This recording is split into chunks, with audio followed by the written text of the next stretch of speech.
aqui quem fala é o Tarcísio e como vocês podem ver, hoje é dia de Crepúsculo. Não é o gameplay, é só o relato do gameplay, tá bom? Como vocês sabem, eu sou muito fã de Crepúsculo, eu gosto bastante dos filmes e tudo. Eu sei que são bem teens, que são bem bobos e tudo, mas eu adoro. E eu fiz uma sessão rapidinha. Hoje eu peguei pra jogar algumas sessões de temas vampirescos. Alguns alunos cancelaram a aula e eu tive alguns horários mais livres agora à noite. Então eu joguei primeiro Van Helsing, depois eu joguei Buffy e depois eu joguei Crepúsculo. E dos três, assim, a mais divertida de todas foi a última, que foi de Crepúsculo, que foi uma sessão muito interessante. Eu gostei muito como o oráculo funcionou. Então eu vou contar como é que foi a história.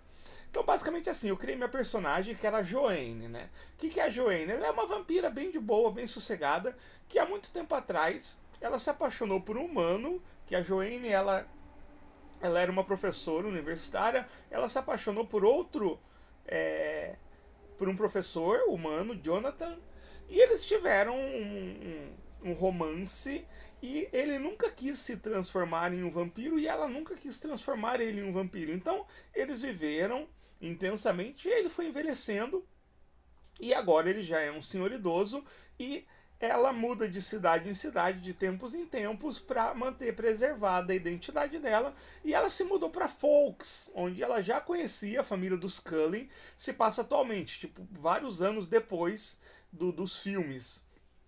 E ela vive lá. Um belo dia, então ela vive e eles fingem que o Jonathan, o amado dela, é o pai dela e ela finge que é a filha, mas na verdade eles são um casal, só que ele foi envelhecendo e ele já está com seus 80 e poucos anos. E nisso chega um enviado dos Volturi lá em Forks e visita a Joanne, que é a minha vampira, e comunica a ela de que os Volturi descobriram todo esse caso e que eles exigem que a Joanne destrua esse humano. E se a Joanne não fizer isso, quem vai pagar vai ser a cidade de Forks. Eles mudaram os métodos e a punição deles é essa. Todo mundo que a Joanne conheceu ali, com quem se relacionou, mesmo que minimamente, vai sofrer. Esse é o recado que esse enviado dos Volturi dá, e dá um prazo de 48 horas, 2 dias ou 2 noites, né, para que a Joanne resolva essa situação, senão os Volturi vão agir. Então, sem muito o que fazer, a Joanne ela vai visitar essa galera aí da foto, que são os Cullen, que são os amigos dela que moram lá. Tá faltando aqui a Renesmee, né, que já cresceu e tá de casa, e tá faltando o Jacob também. Eles se reúnem na casa dos Cullen, aquela casa estilosa, que é uma casa que eu queria morar ali. Na verdade, eu queria morar em Forks, né? O mundo que eu queria morar é lá. E eles têm uma reunião, e nisso o Carlyle, o Cullen, o chefe do clã, diz que se tem um enviado dos Volturi, muito provavelmente tem um dos líderes do Volturi ali perto. E ele não sabe se é o Aro, se é o Marcos ou se é o Caius. Mas que ele vai tentar conversar e tentar chegar numa solução mais pacífica para isso. Ele só comenta, o Carlyle comenta que ele torce para que seja o Aro ou o Marcos, porque o Caius ele é muito sangue nos olhos. Né? O Caius são os 3 líderes Volturi, sendo que o Aro é aquele lado da risadinha estranha, né? lá dos filmes. E o Caius é um dos 3 que é o mais sanguinário, o menos humano de todos e que é o mais irredutível de todos. E o Carlyle ele diz que vai procurar e conversar com esse líder Volturi, porque o Carlyle ele morou um tempo com os Volturi na Itália. E aí passa-se algumas horas e o Carlyle volta com a terrível notícia de que na verdade é o Caius que veio junto e que não teve conversa. E nisso a Alice, né, que é a vidente lá, ela tem uma visão. Ela vê a Joanne num ambiente egípcio, como se fosse uma pirâmide, no interior de uma pirâmide, segurando um livro antigo. E esse livro antigo, nas visões da Alice, é um diário de uma humana com quem o Caio se relacionou há muito tempo atrás. Há não tanto tempo atrás. E que lá nesse local, no Egito, o Caius ele guarda esse diário dessa humana e que então eles deduzem que isso já aconteceu com o Caius e que se eles tivessem esse diário eles poderiam usar como barganha, porque provavelmente os outros Volturi não sabem disso, e assim impedir qualquer coisa que fosse acontecer. E na visão da Alice, junto com a Joanne, estava o Edward, a Bella e o Jacob.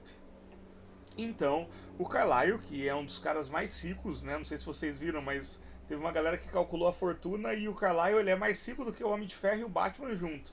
Logicamente é fácil ele arrumar um jato particular. Então os quatro, a Joanne, o Edward, a Bella e o Jacob partem para o Egito, onde eles têm. Eles vão chegar lá em 6 horas. E eles vão ter aí 42 horas, 40 horas para tentar reaver esse diário e voltar a ponto de impedir o banho de sangue Volturo. Então eles chegam, eles alugam lá um caminhão, eles ficam atrás, tipo esses caminhões de lona, tudo, né? Os vampiros ficam lá atrás e o Jacob vai dirigindo. E eles chegam até esse local que fica no meio do deserto. A Alice passou um mapa lá, alguma coisa assim, e eles encontram que parece ser uma tumba antiga, bem no meio do deserto mesmo. Eles entraram bastante no meio do deserto, e esse local ele não consta nos mapas oficiais. E aí eles veem a entrada de uma tumba mesmo egípcia. Na entrada tem um grande portal lá com hieróglifos e tudo, com várias temáticas vampíricas, e eles são atacados por um vampiro meio enlouquecido, um vampiro do deserto que não fala. E nisso o Jacob traçalha o cara, porque aí nesse ponto os 4 eram meus personagens, tipo, não tinha NPC, os 4 eram os meus personagens jogadores. E então ficou mais fácil jogar com 4 vampiros poderosos. E nisso eles entram, aí é um complexo bem parecido com a Múmia, então virou um lance meio a Múmia, Indiana Jones, em que eles vão passando por corredores. Alguns, teve 2 desses, teve uma sala e um corredor que tinha uma armadilha, que as paredes iam se fechando. Na primeira, a Bella ficou presa, o Jacob tentou salvar ela, mas também ficou preso, e na final o Edward e a Joanne conseguiram. Depois eles passaram por um outro corredor que aconteceu a mesma coisa, e aconteceu a mesma coisa, e aí foi revelado que tem alguma coisa ali que está afetando a Joanne e o Jacob. Então o Jacob ele perde os ataques extras que ele tem de acordo com as regras aqui, e a Joanne perde o poder dela. O poder dela é apagar memórias específicas das pessoas. Não que isso vá ajudar ela numa tumba egípcia, mas ela ficou sem o poder. E aí eles vão passando e na última sala é um local suntuoso, muito grande, com ouro para todo lado, e tem um guardião lá que é um vampiro extremamente sedutor, extremamente bonito, que ele ficou, a função dele é ficar lá protegendo esse documento que está lá, né, numa espécie de altar, e que esse vampiro ele é um servo pessoal do Caius e ele fica lá protegendo esse local. Ele está lá há séculos, não me pergunta como ele arruma sangue e tudo mais, provavelmente o Caius leva para ele de tempos em tempos. E aí tem um combate hiper mega épico, muito épico, porque esse vampiro, cujo nome não é revelado, ele tem o poder de criar cópias dele mesmo, só que as cópias elas recebem dano, mas elas simplesmente desaparecem. Então ele cria várias cópias. É tipo um noturno, sabe? Ele não só cria cópias, como ele pode criar em vários lugares ao mesmo tempo.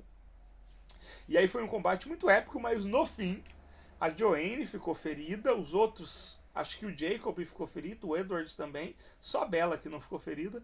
Eles conseguem, e aí eles voltam pra Forks, eu falei Folks, né? Forks, e barganham com o Caius isso, e aí não teve muito que o Caius pudesse fazer, porque senão esse segredo, que ele já teve um relacionamento exatamente nesses moldes, iria parar junto com os outros Volturi, e isso com certeza não seria bem visto pelos outros líderes Volturi. E foi assim que terminou essa minha aventura de Crepúsculo. Eu achei fantástico, assim, eu achei a história muito legal, é um universo que eu gosto muito, e foi isso, eu queria contar pra vocês como é que foi. Agora eu vou tentar dizer